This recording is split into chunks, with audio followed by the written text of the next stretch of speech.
सो बच्चा लोग, अभी हम लोग ये थर्मोडायनेमिक्स का आप लोग का मोस्ट इम्पॉर्टेंट क्वेश्चन जो है आप समझ सकते हो। ये चैप्टर जो है फिजिक्स में 2020-21 में ऐड किया हुआ था।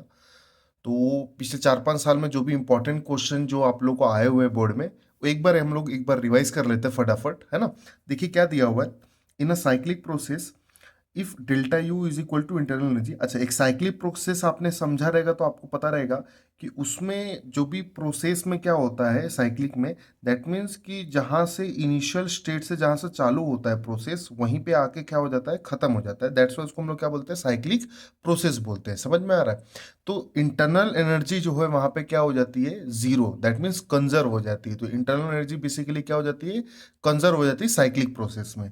तो वर्क डन और हीट सप्लाइड दिया हुआ है, तो कौन सा कंडीशन इसमें से होगा। तो ये कॉमन है आप लोग का फर्स्ट लॉ ऑफ थर्मोडाइनमिक्स, जो change in internal energy is equal to W minus Q minus W. जो हीट सप्लाइड माइनस डब्ल्यू जो रहता है, वो बेसिकली यूज करके आप ये निकाल सकते हो। साइक्लिक प्रोसेस में मैंने बताया था कि इंटरनल एनर्जी क्या होता है, जीरो। तो आप इधर इधर पुट करोगे जीरो, तो zero is equal to Q minus W होगा। माइनस डब्ल्यू उधर जाके क्या हो जाएगा, प्लस डब्ल्यू। तो W is equal to Q जो है आपका, डी जो है आपका ऑप्शन करेक्ट है। तो समझ में आया। साइक्लिक प्रोसेस में याद रखिएगा कि इंटरनल एनर्जी क्या होता है साइक्लिक प्रोसेस में, डेल्टा यू क्या होता है आपका, जीरो होता है। ध्यान रखिएगा क्यों, क्योंकि वहां पे जहां से स्टार्ट होता है वहीं पे जाके खत्म हो जाता है। दैट मीन्स वो कंजर्व हो जाता है। ऐसा भी क्वेश्चन आ सकता है, इन cyclic process which quantity is conserve. तो इंटरनल एनर्जी क्या होता है, कंजर्व होता है। First law of thermodynamic is conserve with the law of conservation. में बहुत फेमस और बहुत ही बेसिक है। बच्चे लोग जो नहीं पढ़ के आ गए वो भी क्या टिक मार्क करके जाएंगे, एनर्जी। लॉ ऑफ कंजर्वेशन पे ही आपका पूरा ये आपका फर्स्ट लॉ डिपेंड करता है। ठीक है। अब water the surrounding in thermodynamics, ये देख सकते हैं रिपीटेड था ये 23-22 में भी पूछा हुआ था। और 1 मार्क्स का ये 2000 आई थिंक 24 में पूछा हुआ है। सराउंडिंग जो है क्या होता है थर्मोडायनेमिक्स में, देखिए दो चीज होता है, यूनिवर्स बनता है सिस्टम और सराउंडिंग से। तो यहाँ पे सिंपल सा ले सकता है, in the universe apart from system system apart from system, all the other thing, spelling mistake हो सकता है, ध्यान देना आप लोग। All the other thing is called surrounding. उसको क्या बोलते हैं हम लोग, सराउंडिंग बोलते हैं। ध्यान से, है ना। यूनिवर्स में सिस्टम को छोड़ के सबको हम लोग क्या बोलते हैं, सराउंडिंग बोलते हैं। बस 1 मार्क्स का था, शॉर्ट एंड स्वीट लिख दिया, स्टिक टू द पॉइंट रही है। ठीक है। अगला जो है आप लोग का क्वेश्चन दिया हुआ है कि चेंज इन इंटरनल एनर्जी क्या होगा थर्मोडायनेमिक सिस्टम का, अगर उसको हम लोग गैस को हीट कर रहे हैं, इंटरनल एनर्जी में क्या चेंज होगा।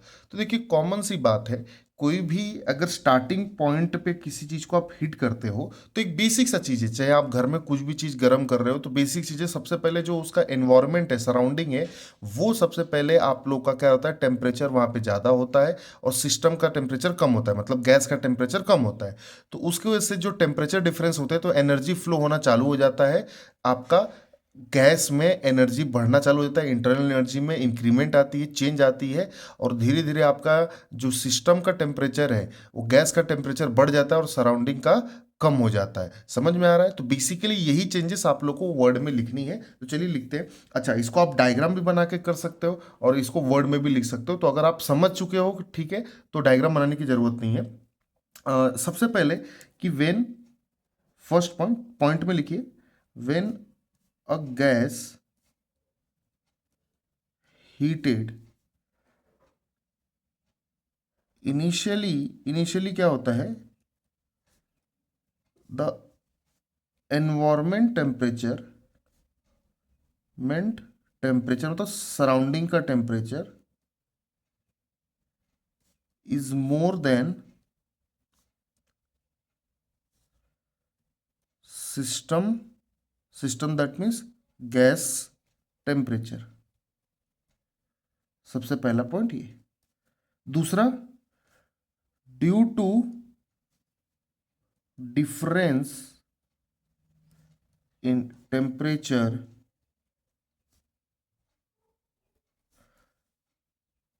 एनर्जी स्टार्ट फ्लोइंग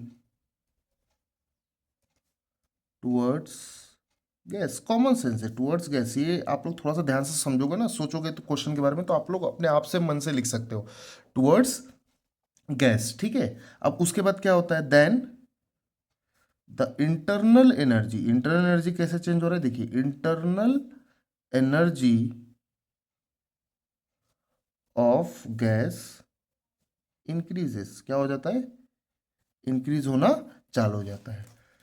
तीसरे पॉइंट में लिख सकते हो, then the gas temperature is more then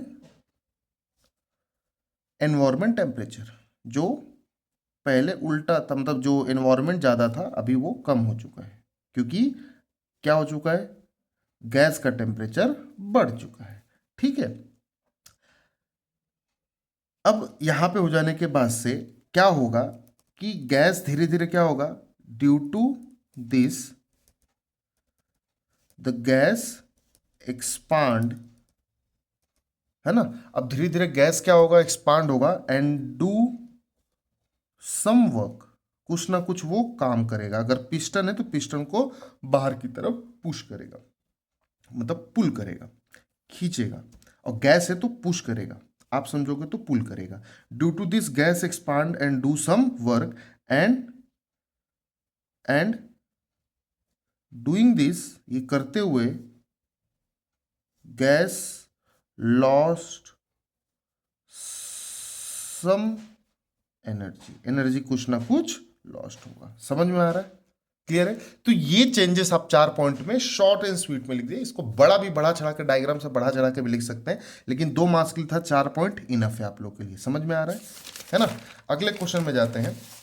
यही क्वेश्चन जो आप लोग को रिपीटेड बहुत बार दिया हुआ है, आप लोग को दिख रहा है कि what is an isothermal process, obtain an expression for the work done in an isothermal process. इधर जो 2024 में भी था ये दोनों क्वेश्चन 3 मार्क्स के लिए, और 23 में भी 3 मार्क्स के लिए था, और 23 में भी इसका एक्सप्रेशन के साथ, इसके साथ न्यूमेरिकल दे दिया था, मतलब कॉम्बिनेशन के साथ ये क्वेश्चन जो है पूछा गया है। तो चलिए 3 प्रश्न है, तीनों को अलग अलग हम लोग जवाब देते हैं। सबसे पहला जो दिया हुआ है आइसोथर्मल प्रोसेस, तो हेडिंग डालिए आइसोथर्मल प्रोसेस। डेफिनेशन कुछ भी रहे तो सबसे पहले क्या लिख रहे हैं उसका आप हेडिंग डालिए, फिर लिखिए। आइसोथर्मल प्रोसेस क्या है, in this process the pressure and volume are changed with constant temperature, with constant temperature। मतलब क्या है इसका, कि आप लोग का टेम्परेचर, आइसो मतलब सेम, थर्मल मतलब टेम्परेचर, टेम्परेचर क्या रहेगा, सेम रहेगा उस प्रोसेस में, प्रेशर और वॉल्यूम क्या होता है, चेंज होता रहता है। समझ में आ रहा है, इसको बोलते हैं हम लोग आइसोथर्मल प्रोसेस। दूसरा प्रश्न क्या बोला इसमें से, कि obtain the expression for a work done by N isothermal process. तो एक्सप्रेशन निकालना है, सो यहां पे लिख सकता है, एक्स हेडिंग डाल सकता है, expression for work done. Expression for work done के लिए क्या लिखेगा, पहला पॉइंट इसमें लिख सकता है, इन द प्रोसेस ऑफ